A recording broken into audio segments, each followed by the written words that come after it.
کرتے۔ جب سے پیارے آقا صلی اللہ علیہ وسلم نے یہ بات ارشاد فرمائی، فرماتے ہیں کبھی زندگی میں پھر میری تہجد نہیں چھوٹی۔ ہم اپنی زندگیوں کا جائزہ لیں، ہم اپنے شب و روز کا جائزہ لیں، 24 گھنٹے ہمارے اللہ کے لیے کتنا ہم فارغ کرتے ہیں، نمازوں کے لیے کتنا لگاتے ہیں، دنیاوی کام کے لیے، دنیاوی کاروبار کے لیے، دنیاوی مشغولیتوں کے لیے ہم کتنا لگاتے ہیں۔ آخری پہر میں اللہ تعالیٰ کی طرف سے اعلان ہوتا ہے، منادی ہوتی ہے کوئی مانگنے والا، میں اس کے سوال کا جواب دوں، اس کی دعاؤں کو سنوں اور اس کی جھولیاں بھر دوں، اس کی پریشانیوں کو دور کر دوں۔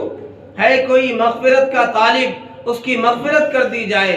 ہے کوئی رزق مانگنے والا، اس کو روزی دے دی جائے۔ ہمارا رب ہم سے ندا کرتا ہے، ہم سے خطاب کرتا ہے، لیکن ہم غفلت میں سوئے رہتے ہیں۔ ہم پریشانی کا تذکرہ کرتے ہیں دنیا والوں سے، مخلوق سے، اپنوں سے، غیروں سے، بڑی پریشانی ہے، بڑے حالات ہیں۔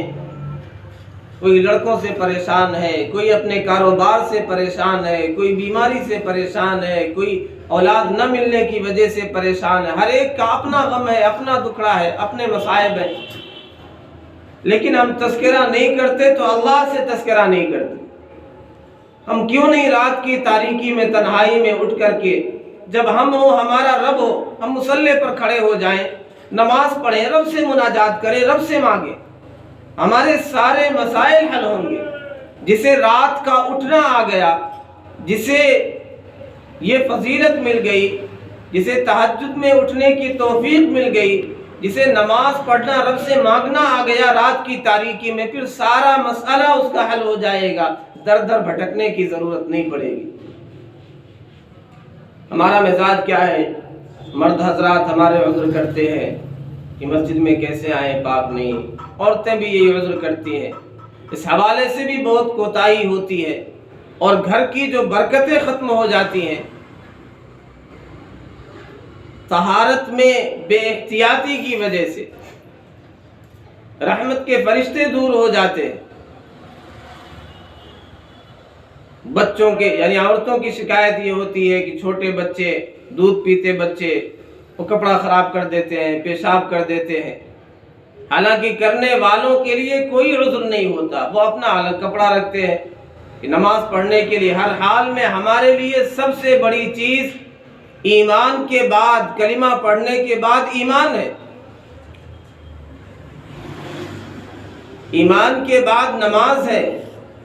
الصلاۃ، یہ جو لفظ نکلا ہے، یہ گھوڑوں کا جب مقابلہ ہوتا تھا، گھڑ دوڑ کا، تو پہلے نمبر پر جو آتا تھا اسے مجلی کہا جاتا تھا، اور جو دوسرے نمبر پر مقابلے میں ریس میں آتا تھا اسے مصلی کہا جاتا تھا۔ تو وہاں سے یہ صلاۃ نکلا ہے کہ ایمان کے بعد دوسرا نمبر صلاۃ کا ہے، نماز کا ہے۔ لیکن بدقسمتی اکثریت مسلمانوں کی، کیا مرد کیا خواتین، اس سے غافل ہیں، نماز کی کوئی پرواہ نہیں۔ پیارے آقا صلی اللہ علیہ وسلم نے تو یہاں تک فرمایا، من ترک الصلاۃ متعمدا فقد کفر، جس نے جان بوجھ کر نماز چھوڑ دی وہ کافر ہو گیا۔